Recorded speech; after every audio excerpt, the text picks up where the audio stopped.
క్రీస్తునందలి భయముతో ఒకనినొకడు లోబడియుండుడి. చూసారా, ఇక్కడ కూడా అన్నాడు ఏమని? మీరు ఒకనికి ఒకడు ఏం చేయాలంట? జత పనివారుగా సహాయం చేసుకోవాలి, ఒకరికి ఒకరు లోపరుచుకోవాలి.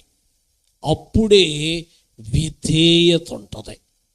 భర్త భార్యకి, తల్లిదండ్రులు పిల్లలకు, పిల్లలు తల్లిదండ్రులకు, తోటి సంఘ సహవిశ్వాసి ఒకరికి ఒకరు లోబడినప్పుడంట ఏముంటుందంటే అక్కడ విధేయత ఉంటుంది. చూసారా, మన ఆశీర్వాదానికి తొలిమెట్టు ఏంటంటే విధేయత. విధేయత అనేటువంటిది మనం కలిగి ఉండాలి. అలా విధేయత కలిగి ఉండడానికి ఏం చేయాలో తెలుసా? ఒకరికి ఒకరు ఏం చేయాలి? సహాయం